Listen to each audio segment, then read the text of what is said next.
بسم اللہ الرحمن الرحیم۔ السلام علیکم معزز طلبہ کرام، آپ سب کیسے ہیں؟ آج ہم نور الانوار کے سبق نمبر 353 کو پڑھیں گے۔ آج کے ہمارے سبق کا عنوان ہے من کا بیان۔ آج کے سبق میں ہم ایک نئے حرف جارہ کو پڑھیں گے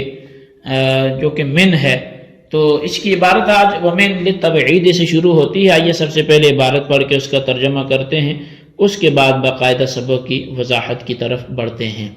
مصنف علیہ رحمہ لکھتے ہیں ومن للتبعید، اور من تبعید کے لیے آتا ہے ھذا اصل وضعها والبواقی من المعانی مجاز، یہ اس کا اصلی وضعی معنی ہے، باقی جو معنی ہے وہ مجازی ہیں۔ تو فَإِذَا قَالَ مَنْ شئت من عبید اتقہ فآتقہ لہ ان یاتقہم الا واحد منہم عند ابی حنیفہ۔ تو بس جب کسی نے کسی سے خطاب کر کے کہا کہ میرے غلاموں میں سے جو آزادی چاہے تو اس کو آزاد کر دے، تو امام صاحب کے نزدیک مخاطب کے لیے جائز ہے کہ وہ سوائے ایک غلام کے سب کو آزاد کر دے۔ وذالک لأن کلمۃ من للعموم وکلمۃ من للتبعید فیجب ان یحمل علی بعض عام لیستقیم العمل بہما للمخاطب ان یعتق من شاء من ای بعض عام فیبقى الواحد منہم۔ تو فرمایا کہ یہ اس لیے کہ کلمہ من عموم کے لیے ہے اور کلمہ من تبعید کے لیے ہے، پس اس قول کو بعض عام پر محمول کرنا واجب ہے تاکہ دونوں پر عمل کرنا درست ہو۔ لہٰذا مخاطب کے لیے جائز ہے کہ وہ جس بعض عام سے جس کو چاہے آزاد کر دے، لیکن ان میں سے ایک باقی رہ جائے گا۔ وعندهما من للبیان فلہ ان یعتق کل منہم کما فی قولہ من شاء من عبیدہ اتقہ فآتقہ فإن شاء الکل عتقوا جميعا۔ والفرق لأبی حنیفة مثل ما مر في أي عبید ضربك لأن المشیۃ صفة عامة فيه نسبت إلى كلمة من فيعم بعموم الصفات، بخلاف من شئت فإنه نسبت فيه المشیۃ إلى المخاطب دون من فلا يعم۔ تو فرمایا کہ جب کہ صاحبین کے نزدیک کلمہ من بیان کے لیے ہے، لہذا مخاطب کے لیے ان میں سے ہر ایک کو آزاد کرنا جائز ہوگا، جیسے اس کے قول من شاء من عبیدی اتقہ فآتقہ میں کلمہ من بیان کے لیے ہے۔ چنانچہ اگر تمام غلام چاہیں گے تو تمام آزاد ہو جائیں گے، اور امام صاحب کے نزدیک یہاں بھی وہی فرق ہے جو ای عبیدی ضربک میں گزر چکا ہے، اس لیے کہ مشیت ایک عام صفت ہے جس میں کلمہ من کی طرف نسبت کی گئی ہے، لہذا یہ قول عموم صفت کی وجہ سے عام ہوگا، برخلاف من شئت کے کہ اس میں مشیت کو مخاطب کی طرف منسوب کیا جائے گا نہ کہ کلمہ من کی طرف، لہذا یہ قول جو ہے وہ عام نہیں ہوگا۔ وَلِأَنَّ الْعَمَلَ بِالتَّبْعِيدِ أَيْضًا مُمْكِنٌ ثَمَّ فَإِنَّ كُلَّ عبد بعث مع قطع النظر عن غيره بخلاف من شئت فإنه لا يمكن التبعيد فيه إلا بإخراج واحد منهم۔ اور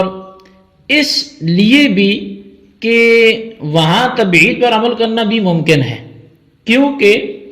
ہر غلام دوسرے غلاموں سے قطع نظر کرتے ہوئے باز ہے، برخلاف من شئت کہ اس میں تبعید ممکن نہیں ہے مگر یہ کہ ان میں سے کسی ایک کو خارج کر دیا جائے۔ جی طلبہ کرام، یہ تھی ہمارے آج کی سبق کی عبارت، اس کا ترجمہ۔ آئیے اب اس کی وضاحت کی طرف بڑھتے ہیں۔ حروف جر میں سے کلمہ من، یہ اکثر فقہا کا مذہب یہ ہے کہ کلمہ من اپنی اصل وضع کے اعتبار سے تبعیض کے لیے ہے، یعنی بازیت کے لیے آتا ہے، اور اس کے علاوہ باقی تمام معانی جو اس کے ہیں وہ مجازی ہیں۔ اور جمہور اہل لغت نے کہا کہ من دراصل ابتدائے غائد کے لیے آتا ہے، اور بعض کے خیال ہے کہ من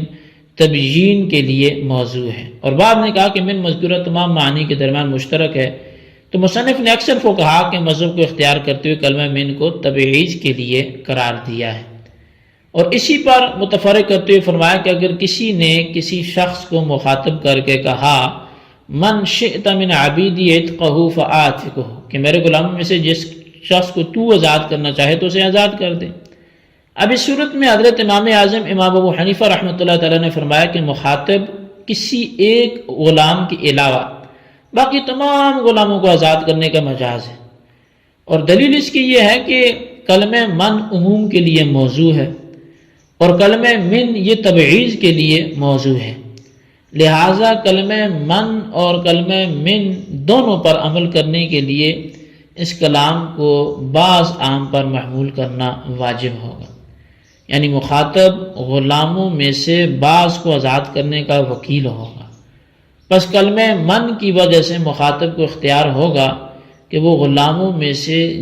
جس کو چاہے آزاد کر دے، لیکن کلمہ من کی وجہ سے یہ بھی ضروری ہوگا کہ کوئی ایک غلام آزاد کرنے سے باقی رہ جائے، چنانچہ اگر مخاطب نے یکے بعد دیگرے تمام غلاموں کو آزاد کر دیا تو آخری غلام آزاد نہیں ہوگا، اور اگر سب کو ایک ساتھ آزاد کر دیا تو ایک کے علاوہ سارے غلام آزاد ہو جائیں گے، اور اس ایک کو متعین کرنے میں مولا کو اختیار ہوگا۔ تو صاحبین نے فرمایا کہ مذکورہ مثال میں جو من عبیدی کا من ہے یہ بیان کے لیے ہے، تبعیض کے لیے نہیں ہے۔ اب مطلب یہ ہوگا کہ اگر تو میرے غلاموں کو آزاد کرنا چاہے تو آزاد کر دے، چنانچہ اس صورت میں مخاطب کے لیے بلا استثناء تمام، یعنی تمام غلاموں کو آزاد کرنا یہ اس کے لیے درست ہوگا اور اسے اختیار ہوگا بغیر کسی ایک کے استثناء کیے۔ جیسے اگر مولا نے یہ کہا کہ من شاء من عبیدی عتقہ فآتقہ، کہ میرے غلاموں میں سے جو بھی آزادی چاہے تو اس کو آزاد کر دے۔ اب اس صورت میں اگر تمام غلام آزادی چاہیں تو امام صاحب کے نزدیک بھی تمام غلام ہی آزاد ہو جائیں گے۔ پس جس طرح یہاں من بیان کے لیے ہے اور تمام غلاموں کی آزادی چاہنے سے تمام غلام آزاد ہو جاتے ہیں، اسی طرح متن کی مثال میں کلمہ من یہ بیان کے لیے ہوگا اور مخاطب کے تمام غلاموں کی آزادی چاہنے سے تمام غلام آزاد ہو جائیں گے۔ تو حاصل یہ کہ صاحبین کے نزدیک مذکورہ مثالوں کا حکم ایک ہے، یعنی تمام غلاموں کا آزاد ہو جانا، لیکن امام صاحب کے نزدیک دونوں میں فرق ہے، یعنی متن کی مثال میں کم از کم ایک غلام کا آزاد ہوئے بغیر باقی رہنا ضروری ہے، اور دوسری مثال منشاء میں بلا استثناء تمام غلام، یعنی بغیر بلا استثناء کسی ایک کے تمام غلام آزاد ہو سکتے ہیں۔ رہی یہ بات کہ حضرت امام اعظم امام ابو حنیفہ رحمۃ اللہ تعالیٰ کے نزدیک وجہ فرق کیا ہے، تو شارح نے فرمایا کہ ان دونوں مثالوں کے حکم میں وہی وجہ فرق ہے جو اس سے پہلے عام کی بحث میں ہے، یعنی کہ جو وہاں پر تھا کہ ایو عبید ضربک فہو حر میں، تو یہ جو وہاں یہ ایو عبیدی ضربک، ای عبیدی ضربک فہو حر اور ای عبیدی ضربتہ فہو حر کے درمیان بیان کر چکے ہیں۔ یعنی پہلی مثال میں اگر مخاطب کو تمام غلاموں نے مارا تو بلا استثناء تمام غلام آزاد ہو جائیں گے، اور دوسری مثال میں اگر مخاطب نے تمام غلاموں کو مارا تو تمام غلام آزاد نہیں ہوں گے بلکہ بعض آزاد ہوں گے، کیونکہ پہلی مثال میں کلمہ ای جو ہے یہ نکرہ کو ضربیت یعنی صفت عامہ کے ساتھ موصوف کیا ہے، لہذا عمومی صفت کی وجہ سے ای عام ہوگا، اور عام ہونے کی وجہ سے بلا استثناء تمام غلام آزاد ہو جائیں گے۔ اور دوسری مثال میں ضربہ چونکہ مخاطب کی طرف منسوب ہے نہ کہ ایون کی طرف، اس لیے ایون وصف سے الگ ہو گیا، اور جب ایون وصف سے الگ ہو گیا تو اس میں عموم نہ ہوگا، اور جب اس صورت میں عموم باقی نہ رہا تو تمام غلام آزاد نہیں ہوں گے بلکہ بعض آزاد ہوں گے۔ تو لہٰذا یہ دونوں مثالوں میں فرق تھا، ایو عبیدی ضربک فہو حر میں اور ای عبیدی ضربتہ فہو حر میں، یہی فرق اس جگہ ہے، کیونکہ من شاء یعنی دوسری مثال میں مشیت صفت عامہ ہے جس کی نسبت کلمہ من کی طرف کی گئی ہے، لہذا یہ کلام عمومی صفت کی وجہ سے عام ہو جائے گا اور تمام غلاموں کے اپنی آزادی چاہنے سے بلا استثناء تمام غلام آزاد ہو جائیں گے۔ اور متن کی مثال من شئت میں مشیت چونکہ مخاطب کی طرف منسوب ہے اور کلمہ من کی طرف منسوب نہیں ہے، لہذا یہ کلام عام نہیں ہوگا، اور جب یہ کلام عام نہیں ہے تو بلا استثناء تمام غلام آزاد نہیں ہوں گے بلکہ کم از کم ایک غلام کا آزاد نہ ہونا ضروری ہوگا۔ دوسری وجہ فرق یہ ہے کہ دوسری مثال یعنی من شاء من عبیدی میں تمام غلاموں کے آزاد ہونے کے باوجود تبعید پر عمل کرنا ممکن ہے، اس طور پہ کہ اگر تمام غلاموں نے بیک وقت اپنی آزادی چاہی تو ان میں سے ہر غلام باقی دوسرے غلاموں سے قطع نظر کر کے ان میں کا باز ہے۔ بس جب اس صورت میں تمام غلام آزاد ہونے کے باوجود تبعیض پر عمل کرنا ممکن ہے